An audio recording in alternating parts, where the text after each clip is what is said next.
సరే సిఏ గారు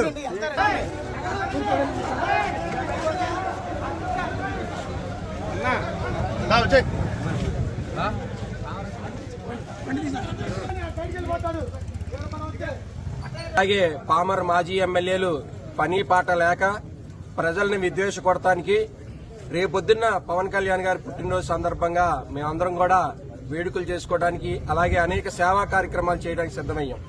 ఈ సమయంలో పవన్ కళ్యాణ్ గారి అభిమానులను రెచ్చగొడటానికి విద్వేషాలు రెచ్చగొడటానికి ప్రెస్ మీట్లు పెట్టి నోటికొచ్చినట్టు అదుపు తప్పి మాట్లాడే ఈ కొజ్జా పేరుని ఈ రోజున గుడివాడ పట్టణంలో పురవీధుల్లో తిరుగుతుంటే అందరూ గమనించి ఈ రోజున ఇక్కడికి రావడం జరిగింది.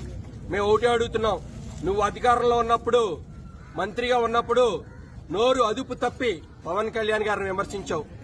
మేము ఈ రోజున అడుగుతున్నాం, పవన్ కళ్యాణ్ గారికి నువ్వు ఖచ్చితంగా క్షమాపణ చెప్పి గుడివాడ దాటెళ్ళాలి. ఆ రోజున కూడా నువ్వు పవన్ కళ్యాణ్ గారి సినిమాలు ఆపేశావు, సినిమాలు 10 రూపాయలకి టికెట్లు అమ్మించావు, పవన్ కళ్యాణ్ గారి అమ్మని తిట్టావు, పవన్ కళ్యాణ్ గారి కుటుంబాన్ని తిట్టావు, చిరంజీవి గారిని తిట్టావు. అలాగే అనేక సందర్భాల్లో మేము తట్టుకున్నాం. మేము అదే సినిమా థియేటర్ ఓపెనింగ్ వస్తే మమ్మల్ని అందరినీ బలవంతంగా అరెస్ట్ చేయించావు. ఈ రోజున మా పవన్ కళ్యాణ్ గారు ఉప ముఖ్యమంత్రి అయ్యారు.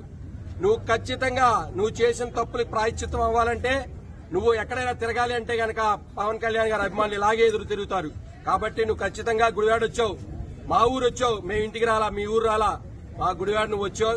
ఇక్కడ ప్రజల విద్వేషాలు రెచ్చగొడతానికి నువ్వు వచ్చావు. కాబట్టి మేము సింపుల్ గా మేము సామరస్యంగా శాంతియుతంగా ఎటువంటి ఆటంకాలు కలిగించకుండా మేము అడిగేది ఒక్కటే, పవన్ కళ్యాణ్ గారికి నువ్వు అదుపు తప్పి మాట్లాడావు కాబట్టి ఆయనకి క్షమాపణ చెప్పి గుడివాడ దాటి వెళ్లాల్సిందిగా మా జనసేన పార్టీ నాయకులందరూ కూడా డిమాండ్ చేస్తున్నారు. అలాగే జనసేన పార్టీయే కాదు, సామాన్య కార్యకర్తలు కూడా గుడివాడలో నువ్వు ఈ రోజు పేరు నాని గుడివాడ వచ్చాడంటే ఆడికి బుద్ధి వెప్పండి అని చెప్పి ప్రజలందరూ కూడా కోరుకున్నాడు.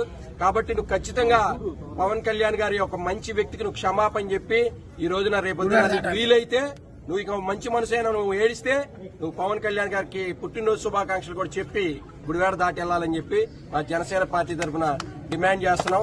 కాబట్టి పోలీస్ శాఖ వారికి కూడా మేము చెప్పేది ఏంటంటే, మేము అనేక సార్లు ఆయన పవన్ కళ్యాణ్ గారి అమ్మని, పవన్ కళ్యాణ్ గారి కుటుంబాన్ని, మా అభిమానించే అభిమాన నాయకుడు పవన్ కళ్యాణ్ గారిని నువ్వు విమర్శించావు.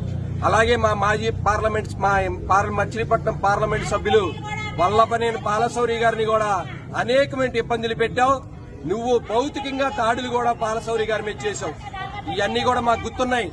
ఈ రోజున మేము అడుగుతున్నాం, నువ్వు ఖచ్చితంగా ఈ ప్రజలందరికీ కూడా క్షమాపణ చెప్పి గుడివాడ ప్రజల్లో అందరికీ క్షమాపణ చెప్పి నువ్వు ఇక్కడ నుంచి బయటకు వెళ్లాలని చెప్పి మేము సామరస్యంగా అడుగుతున్నాం.